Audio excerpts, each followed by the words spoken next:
Hi, I'm Kim. You're watching Kim Wilson TV. My channel is dedicated to helping victims of narcissistic abuse get free and stay free.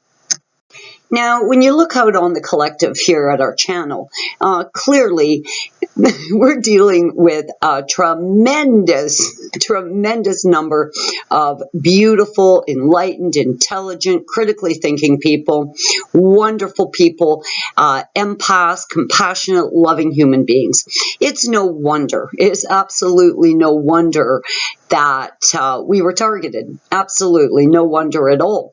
But how do we protect ourselves from getting hoovered back in? I want to talk about that today. Now, we've talked many times about the narcissist's inability to love or feel empathy or to even see us as human beings with emotions and feelings. Basically, we are one, two-dimensional objects, things to be used and discarded. And once we are discarded, I absolutely believe that they continue for the rest of their lives to see us as property, little dolls that they're not wanting to play with now, that they just sit up on a shelf, and you're kind of in their mind just part of this narc harem. And if they decide to take you down from the shelf to play with you again one day, well, the hoovering will start again. Now, I've heard over and over and over again that I was hoovered back in after 5, 10, 20 years, only to have it end absolutely disastrously and very, very quickly. So clearly, hoovering is a very dangerous situation. Now, you got to consider, to be hoovered, you had to have already fulfilled their worst nightmare, which is abandonment. You can't be hoovered unless you've left. So if you've left, you have committed the ultimate act against them, their absolute morbid fear. So they are never forgiving. They are never forgetting. And I will assure you, if they hoover you back in, it is to punish you for leaving them. There's just no way to be hoovered unless you've left. Now, I've received many emails and read many comments that seem to express an unhappiness amongst victims and survivors who have not yet been hoovered. Like this is some kind of prize. This is not a prize. This is a very, very dangerous place to be. Now, you've got to consider the post-traumatic stress disorder that we're suffering from, the mind fuckery, all the confusion, and the fact that we never received any closure, any validation for what we went through. So it's very easy to get hoovered back in, and I know this from personal experience. I've even seen victims and survivors who have gotten free kind of mourned the lack of hoovering and who set out to hoover the narc back in.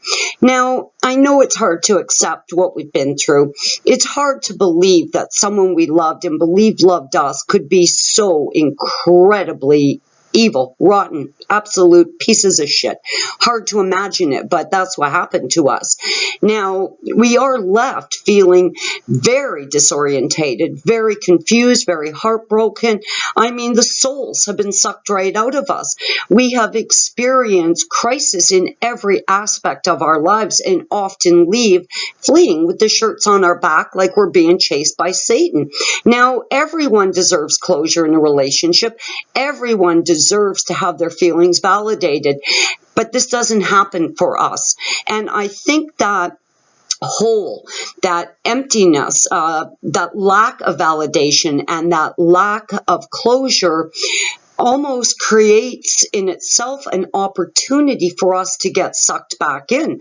I think really accepting the fact that the narcissist is never going to apologize. They are never going to validate how we felt, and they are never going to give us the closure we need, can really help close that door. But I want to talk a little bit about hoovering and how we can absolutely ensure that hoovering will not happen to us. Now, there are two things that we know about the narcissist sure as shit. One is their absolute morbid, dire fear of abandonment. The other is their dire need to keep that mask in place. My God, they do not want to be exposed. This is a lifelong fight for them. This is a lifelong struggle for them, just trying to keep that mask in position. Now, the mask isn't always the same. Of course, it depends on who they're targeting, who their new victim is. They will present a mask suitable for that person, of course, but keeping the mask in position is of dire importance to them. They truly do not want to be exposed for the loathsome, empty, soul-sucking pieces of shit monsters, demons that they really are. Now, when you flee a relationship with a narcissist and you have a sadness, a broken heart, a soul sickness, when you have a longing, a desperate need for closure, validation, some explanation as to what happened to you, it leaves a huge opportunity for the narcissist to creep back in. Now, even if you don't want to be with them, you're at risk of having that horrible hypnotic spell put back on you, because maybe you don't want to be with them, but maybe you're hoping for some closure. But either way, it is an opening for them to seep back in and get their slimy mitts around your throat. And they know this. They know that cutting things off so abruptly leaves that absolute discard where you're just 1 minute idealized and next minute out on your ass. They know that this leaves an opening for further communication in the future. So even after all the horrible, disgusting, deplorable things that they did, they know that this leaves an opening for future communication, for further contact down the road. Nothing happens by accident with these fiends. This is a very, very calculated manipulation to ensure that when they want to take that little doll off the shelf, that little doll will be willing to play with it. No amount of time away from the narcissist will ever have created in them a sense of improvement and healing and recovery from this absolute demon possession. No, they are never getting any better. In fact, they are getting worse, and they are going to be getting worse steadily. So if you do go back, you are going to be immediately punished for the initial abandonment. You are going to suffer greatly, and it's coming on fast, it's coming on strong, and it's going to be worse than you left. So we need to close the portal to any possibility of being hoovered. Drive them off with a sharp stick, drive them away fast, and drive them away far so they never dare come back again. How do you do that? Well, you already got them with the abandonment, so you have mortally inflicted a narcissistic injury in them. The way to make sure that hoovering will not occur in your life is to expose them, and I mean expose them. If that means a YouTube channel, if that means writing a book, if that means starting forums, if that means starting groups, if that means contacting every last single person that you knew together or people that they know, I do believe we must fully expose them. The humiliation, the shame, the frail, broken ego that it manifests from this type of exposure is an absolute fatal blow to the narcissist. If you can expose them enough, they aren't coming back. And I'll tell you, there's a lot of evidence to support that. You go away, you don't say a word about them, you lick your wounds, and you just crawl away, try and heal. You've left a portal open.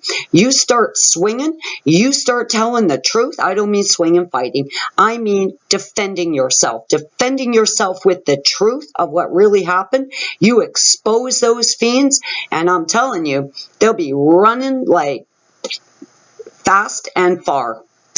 They are non-operational without the mask. As long as they've got that mask on, they are an absolute danger, a threat to your life. Once you rip that mask off and once you fully expose them, you are no longer a viable source of supply to them.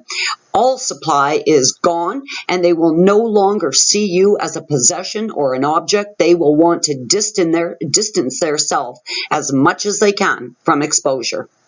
I truly believe that the best way to protect ourselves from future hoovering is to fully expose these things. Guys, love you lots. I'm Kim. You're watching Kim Wilson TV. Please leave a comment.